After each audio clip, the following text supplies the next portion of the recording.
Hello everyone, this is Solaris290 and I'm here today to give you my thoughts and review on Kingdom chapter 556 entitled Osen's Defense.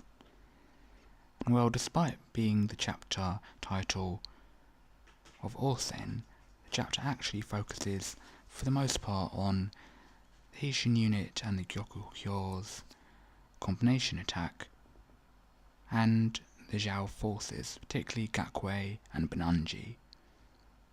And indeed, the chapter itself starts off with Gakuei getting ready to face the Heishin unit, and the sight of their flags triggers his flashback, the trauma of that terrible day when he encountered his master, Keisha's corpse, having been slain by Shin back in the Kokyo arc.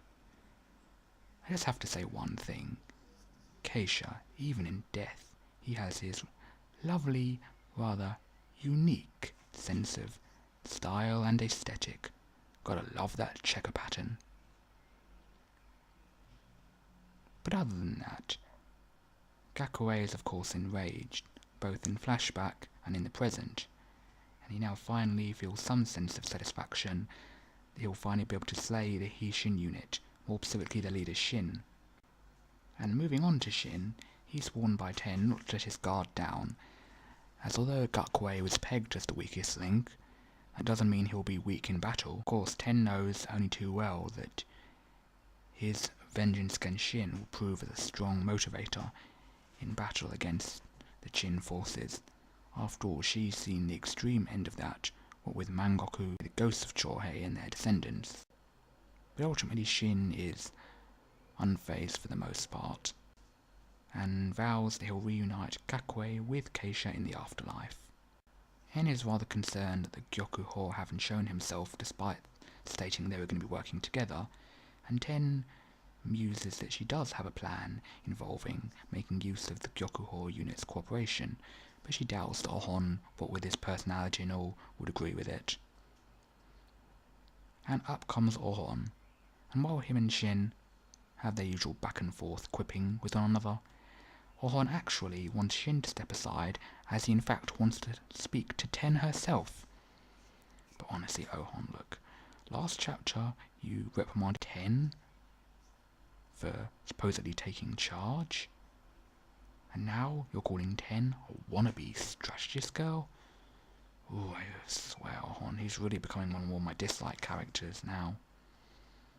But Ten rightfully disputes that statement, as if Ouhon would remember, Ten was the one who came up with the strategy to save the city of Sai, literally the last bastion of the state of Qin before it fell to the coalition army.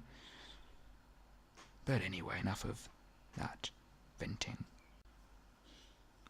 Ouhon also knows of the grudge between Gakuei and Shin, and he plans that by putting Shin and the Heishin unit at the front as bait, Gakuei is likely to use that opportunity to jump out immediately, and when the time is right, Gakuei will move up from the Heishin unit's left rear and attack Gakuei's flank. Ten and Shin and En are all shocked that Ouhon actually posed a battle plan on his own, one of consensus no less. And Ten actually agrees with Ouhon on this. So with the plan agreed, the Heishin unit and the Gakuei are ready to fight their battle, despite the usual disagreements between their two commanders. From Banyo's perspective, we also get an interesting insight. He fears that Shin doesn't appreciate just how crucial both of their units' roles are in today's battle.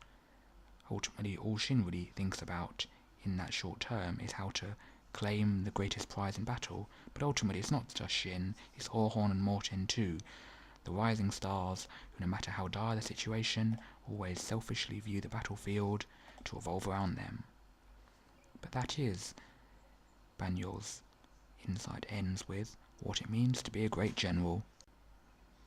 And thus, now we move on to the Shukai Plains, where the Akka army finally moves forward, and Shogalyu here has pretty much figured out most of the plan that Gunei and the Akka army come up with. He knows that their target is Gakuei, and laughs that he's being underestimated here,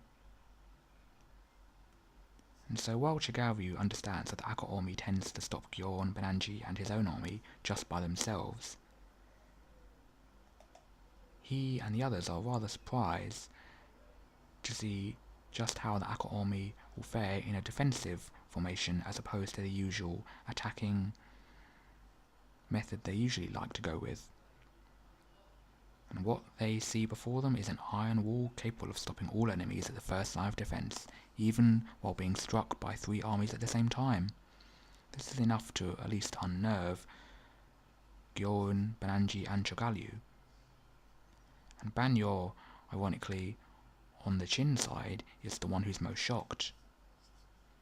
And Kanjo and Ouhon make up the point that Ako here has served as the Orsin army's #1 commander for countless years, in their eyes. And what's important to note from that is that Ako himself is now even able to imitate a certain amount of General Orsin's tactics himself. Even Ouhon can't imagine how any opposing army could break through the defence that the Ako army has put up just now, as it's not something that will fall to brute force. And Roboku and Kain are of course watching the formations unfold. Roboku himself is even rather surprised that Ako could imitate Orsin's tactics with such precision.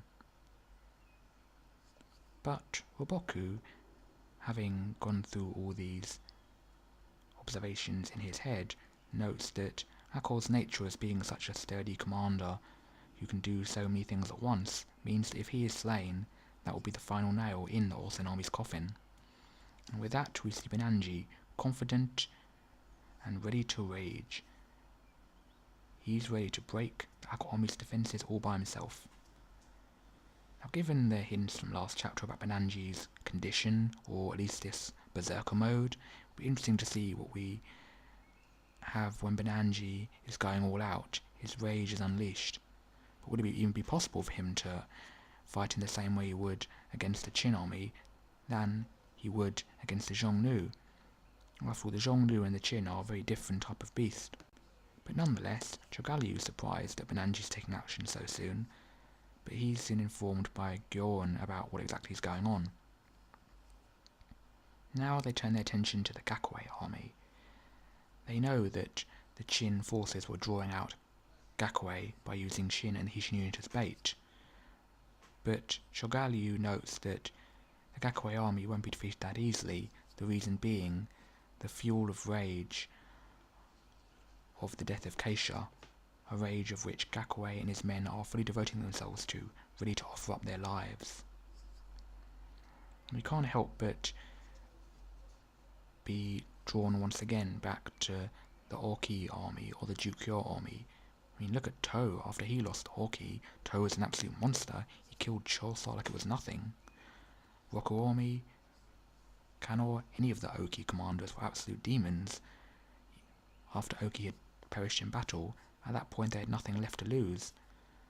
They took countless lives from the Mangoku army right after the Battle of Bayor, and similarly the Duke Hyo's soldiers, and Eisei even exploited that specifically when he was using them as his crack troops during the defense of Sai. Ultimately, Shin going off against Gakuei will be a fascinating battle to watch, but it won't be one that ends in just one chapter. Gakuei is fueled by rage here and will prove quite a difficult opponent for Shin, and I highly doubt that Shin is going to be able to somewhat talk it through like he did with Mangoku. At this point, we can only watch and see what happens, but it'll be a fascinating chapter next week to see for sure. This was an enjoyable chapter. It's a bit of a setup chapter, but it holds wonders for next week. Give me your thoughts and comments below. This is Laris290 signing out.